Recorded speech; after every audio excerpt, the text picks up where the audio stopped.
Bom dia, turma. Na aula de hoje estudaremos sobre proporção. E o que vem a ser uma proporção? A proporção, ela é uma igualdade entre duas razões.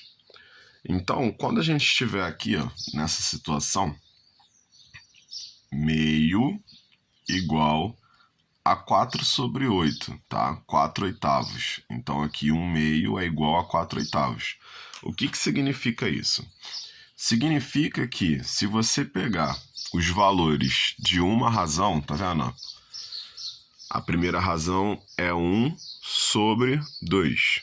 Então aqui, 1 dividido por 2 dá quanto?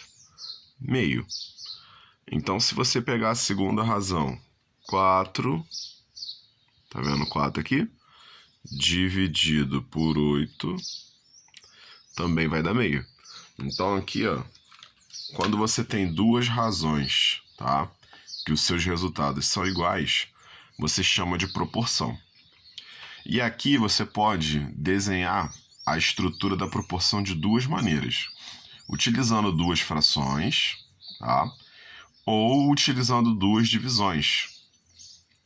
Lembrando que a ordem é o de cima primeiro, de baixo depois. Então aqui a gente tem antecedente, consequente, tá? Então aqui, antecedente e o de baixo, consequente. Igual a gente aprendeu na outra aula. Então, primeiro o antecedente, depois o consequente. Então, 1 dividido por 2 igual a 4 dividido por 8. Antecedente, consequente, antecedente, consequente. Só que na proporção, a gente não lê antecedente consequente. Na proporção, a gente vai ler de acordo com a posição que o número se encontra. Então aqui, a gente vai ter 1 está para 2, tá vendo? 1 está para 2, assim como 4 está para 8. Então, quando eu vou ler isso aqui ou isso aqui, eu vou ler 1 está para 2, assim como 4 está para 8. Tá? É dessa maneira que eu vou ler. E como que são chamados os termos, ou seja, esses números dentro de uma proporção? Então, na proporção, nós temos dois tipos de número, o extremo e o meio. Então, quando a gente olha para essa estrutura aqui, extremo é quem está na ponta. Então, esse daqui é extremo e esse daqui é extremo, porque eles estão na ponta, tá vendo? E quem está no meio é o meio. Então, meio e meio. Então, extremo vai ser o 1 e o 8, e meio vai ser o 2 e o 4. Se você observar aqui, na estrutura, nós temos A, B, C, D. Então, em cima, no caso, o antecedente da primeira razão, ele vai ser o extremo. O consequente da primeira razão é o meio. O antecedente da segunda razão é o meio. O consequente da segunda razão é o extremo, tá? Então aqui, um outro exemplo, nós temos 3/7 igual a 12/28. Então, os extremos, 3 e 28. Os extremos vai ser esse e esse aqui. Os meios, 7 e 12. Esse e esse aqui. Se você armar a proporção naquela outra forma, você vai ter assim, 3 está para 7, assim como 12 está para 28. Então aqui a gente consegue visualizar melhor. Isso aqui é o meio, tá? E esse daqui são os extremos. Então, extremo, meio. Então aqui a gente consegue visualizar.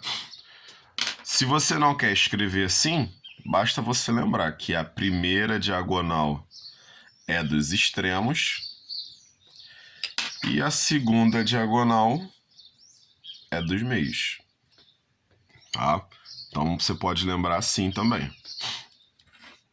Agora, como que a gente vai utilizar a proporção para calcular as coisas? Como a gente pode ver aqui, Se eu multiplicar os extremos, eu vou ter o mesmo resultado se eu multiplicar os meios, tá? Então aqui, como que eu vou armar isso? Ó? A vezes D e B vezes C, tá vendo? Então essas duas contas vão ter que dar a mesma coisa. Vamos ver num exemplo aqui, ó. Eu tenho 5/18, que é igual a 10/36. Então, de acordo com a minha regra aqui, se eu multiplicar os meus extremos, eu vou ter o mesmo valor se eu multiplicar os meios, certo? Então, vamos conferir. 5 vezes 36, tá aqui. 18 vezes 10, tá aqui.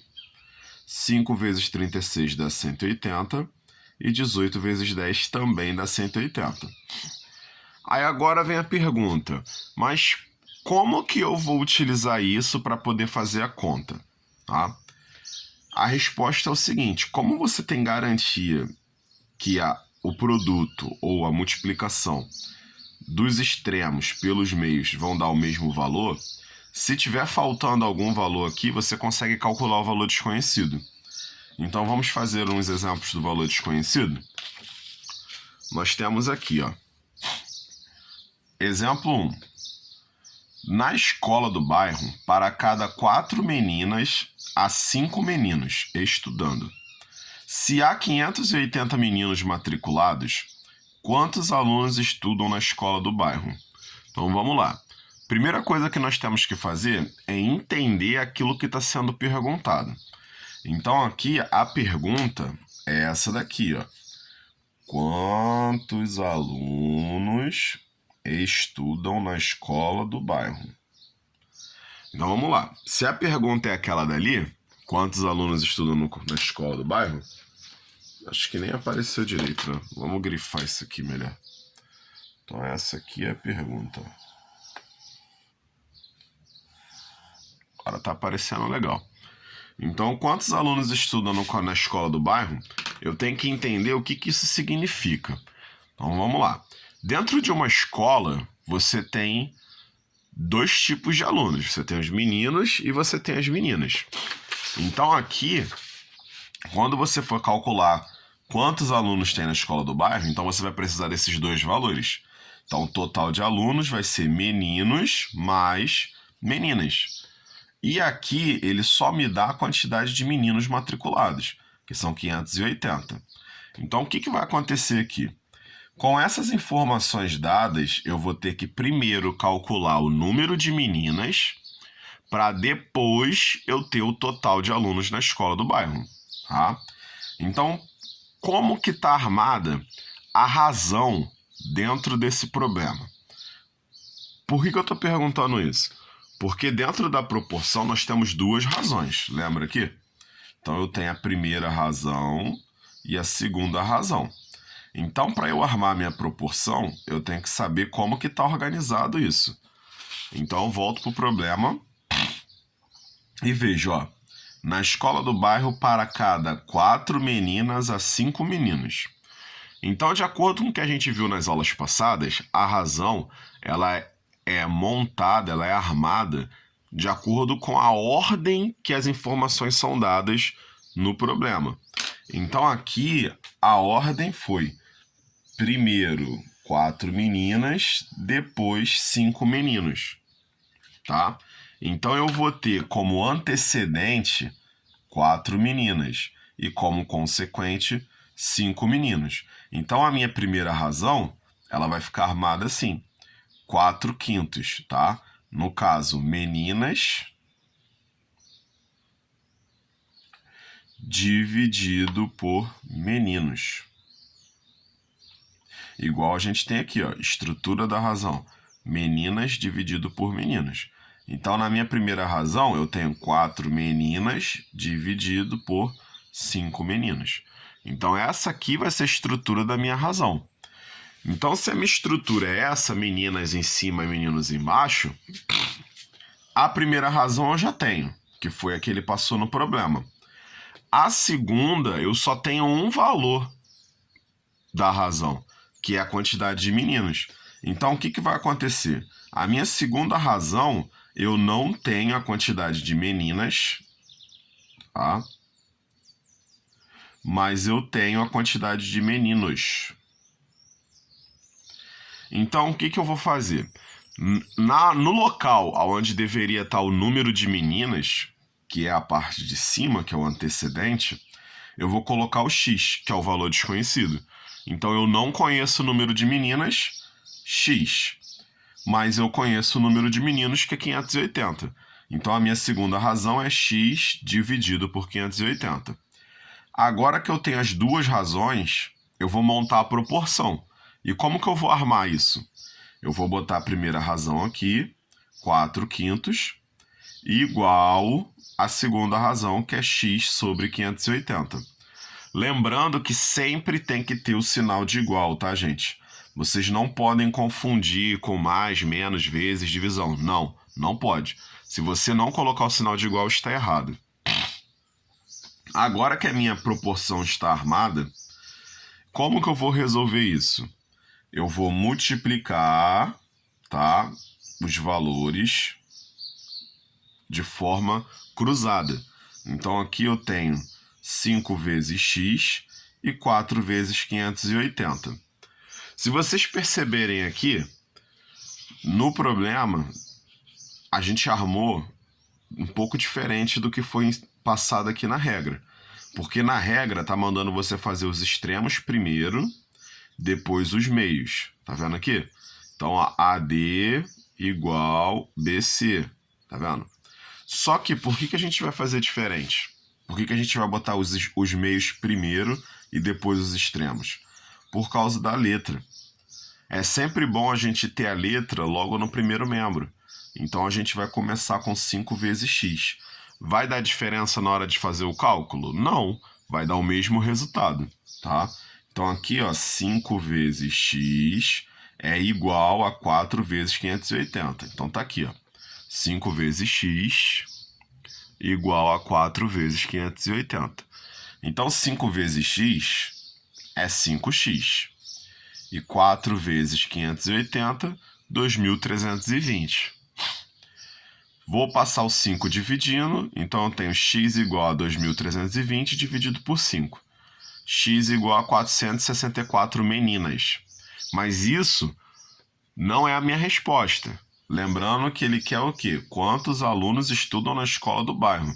Então eu achei a quantidade de meninas, agora eu preciso somar com a quantidade de meninos, igual está aqui, ó. Então, o total é meninos mais meninas. Então, o total de alunos da escola do bairro é 580 mais 464, que vai dar 1.044 alunos, tá? Então, esse é o total de alunos da escola do bairro.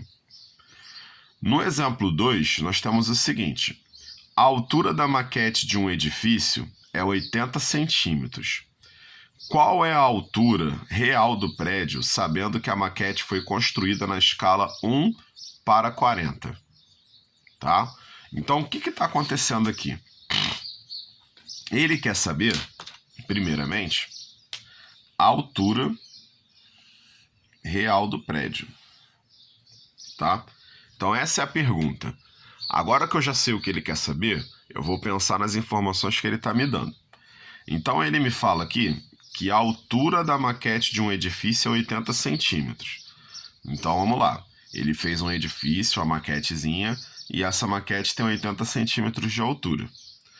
E ele quer saber qual é a altura do prédio. Então, ele quer saber qual a altura que teria esse prédio na realidade. E ele me informa aqui que ele construiu esse prédio na escala de 1/40. O que significa isso? Significa que cada 1 centímetro da maquete equivale a 40 centímetros da altura real do prédio, tá? Então você vai pensar assim, se a maquete tem 10 centímetros, então a altura real do prédio seria 400 centímetros. Se a maquete tem 20 centímetros, então a altura real do prédio é 800 centímetros. E assim sucessivamente, tá? Para cada 1 centímetro que tem aqui, é 40 centímetros na altura real do prédio. Então, agora que ele me deu as informações, eu vou separar as informações aqui. Então, a estrutura da razão, ela é o quê? Quando a gente aprendeu escala, a gente aprendeu que a altura da maquete é sempre em cima, ou seja, é sempre o antecedente. E a altura do prédio é sempre embaixo, é sempre o consequente. Então aqui a minha estrutura é a altura da maquete primeiro e a altura do prédio depois. Então a minha primeira razão, ela vai ser o quê? 80 centímetros da maquete e o valor desconhecido da altura real do prédio, que eu vou usar o x. A segunda razão, ela vai ser a escala que ele está me fornecendo. Então, 1 centímetro da altura da maquete, que é 40 centímetros da altura real do prédio. Agora que eu já conheço as duas razões, eu vou armar a proporção. Então, eu tenho 80 sobre x, que é igual a 1 sobre 40. Bom, então eu só coloquei na ordem ali. Na hora de fazer o cálculo, lembra que eu vou ter que multiplicar cruzado. Então, x vezes 1, 80 vezes 40, que vai me dar isso aqui. Então, aqui, x vezes 1 é igual a 80 vezes 40, tá? Então, x vezes 1 dá x, e 80 vezes 40 dá 3.200. Aí eu já calculei a altura do prédio, eu não preciso fazer mais nada. Então, na hora que eu vou dar a altura real do prédio, eu só faço uma observação. Por quê? Como no problema ele não disse em qual unidade tem que estar, mas a gente sabe que prédio é medido em metros, então o que a gente faz? Na resposta a gente fornece essa informação. A altura real do prédio é de 3.200 centímetros ou 32 metros. Ah, mas professor, se eu botasse só centímetros estaria errado? Não, não estaria errado porque no problema ele não falou calcule a altura do prédio em metros. Ele não falou isso.